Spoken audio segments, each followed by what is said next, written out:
Now, 3 years ago, he was an actor and a comedian with zero political experience. Today, he's the president of Ukraine, the new face of democracy in Europe.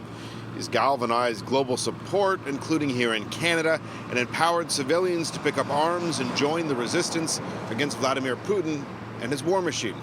So just who is Volodymyr Zelensky?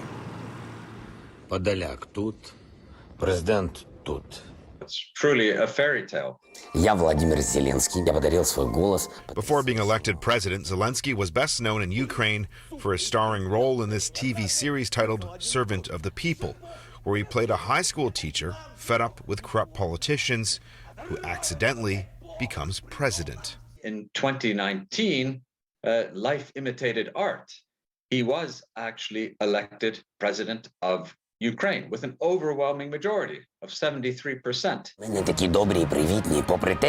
the Ukrainian voiceover artist for the 2017 film Paddington Bear 2 is now widely regarded as the Russian army's top target has left historians and global affairs experts struggling to find a comparison. Look, I don't know anybody in this century or actually any other century who's made such a incredible transition. I was reading a piece just last week in the New York Times that came ahead of this fiasco. It was really a hatchet job on Zelensky as not being up to the task. But then all of a sudden, when I think about it now, it's like maybe that journalist would write that article all over again. The 44-year-old father and husband used social media during his presidential campaign to catapult him into office. And now he's using it to win over the hearts and minds of global citizens and world leaders. He's also using it to battle misinformation, while Putin has peddled accusations of Nazi elements within Ukraine to justify the attack. In a video, Zelensky was quick to point out that he's Jewish and has lost 3 family members in the Holocaust. When there were reports he'd fled the country, this video was posted of him and other Ukrainian officials in the streets. The Americans had told him initially that the Russians are out to get you, which they are, and that it would be safer if he relocated to the west of the country from Kiev for his own personal safety. And Zelensky replied that, I don't need a ride, I need ammunition. The Ukraine president even drawing comparisons to the most revered wartime leader in modern European history, former British Prime Minister Winston Churchill.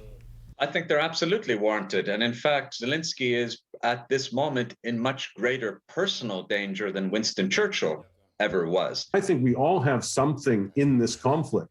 And that's why that we do need to stand with Ukraine in this case. And we need to put aside some of the shortcomings that were evident.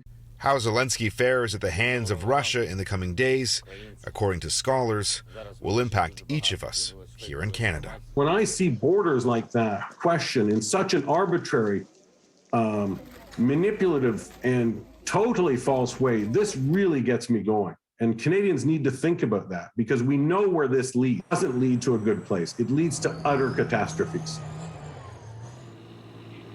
Zelensky was criticized during Ukraine's 2019 presidential election as being too soft on Russia and for pledging to find common ground with Putin. Policy experts say he's now getting a crash course on diplomacy, or lack thereof, when negotiating with his nuclear neighbor.